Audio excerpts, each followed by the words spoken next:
Burke is charged with murder in the first degree. Her bail was set at $2 million. The prosecutor's office could not find any known previous criminal history. She's expected back in court later this month.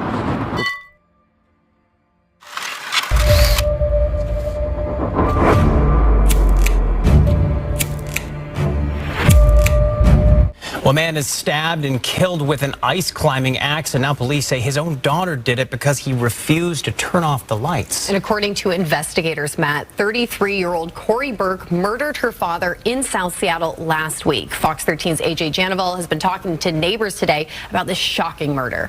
I was in that small South Seattle neighborhood today. There's a lot of families, a lot of kids, all of them home because of today's holiday. The neighbors that I spoke to tell me this incident has shaken them. Shattered glass sits outside the smashed out windows of a family home on Spear Place South in Seattle. According to a Seattle police report, 33-year-old Corey Burke broke the windows of her home in an act of liberation after murdering her father.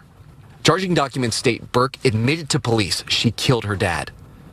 According to the report, Burke told officers she ambushed her father after an argument about turning the lights off in the house. The documents say Burke tripped her dad, choked him, bit him, then hacked at him with an ice climbing axe several times.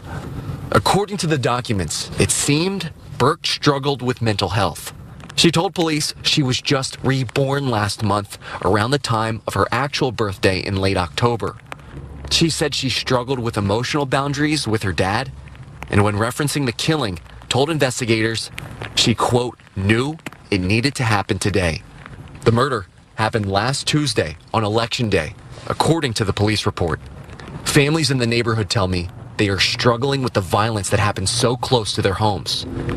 Several people I spoke to tell me Burke and her father lived together. They had been in the community for about a year. The neighbors I spoke to tell me they knew them from community events like block parties or asking Burke to pet sit. However, no one wanted to talk on camera. Many of the families in this community have very young children. The ones I spoke to told me they're trying to protect their kids from learning about the gruesome and unimaginable details of this case. Now, I know we can't be 100% certain that she murdered her father over the election results. I know she did. It supposedly admitted that in the police interview.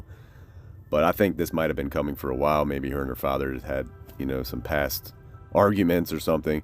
But I think another angle we should look at is the media. Now, if you're already mentally ill and the media is pushing a certain agenda like this. The kind of generals Hitler had.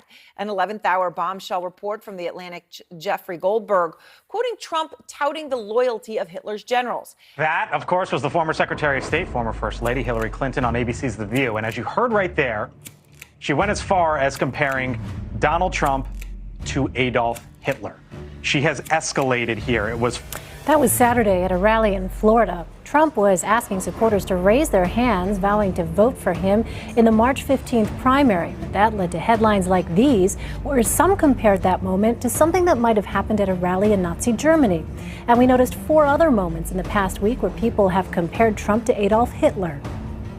Adolf Hitler, we all look at Adolf Hitler in 1940. We should look at Adolf Hitler in 1929. He was a kind of a funny kind of character that said the things that people were thinking. Where Donald Trump takes it, I have absolutely no idea. But Donald Trump is a dangerous man with the things that he has been saying. So I had one of Hitler's speeches translated into English, and I think this tells us a lot about where Donald Trump is getting his ideas. Look at this Hitler speech, and we've translated it for you. Thank you. Thank you. We're going to make Germany great again. That I can tell you, believe me. So when people ask why you support Donald Trump, you just tell them. He's going to take our economy from here to here. I like that. He's not some cautious politician. He says what I'm thinking. I know what time it is.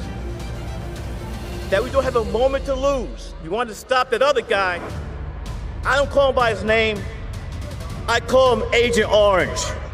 We've seen that horror show before. And there's no way, no how we gonna make America great again. We are not going back. But even if you don't have a mental illness, you couldn't really get away from it this time, especially with the celebrity endorsements.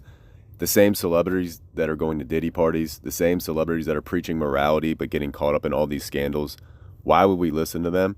A lot of people do look up to figures in the media. They look up to the news. They expect the news to actually deliver the news, not their opinion.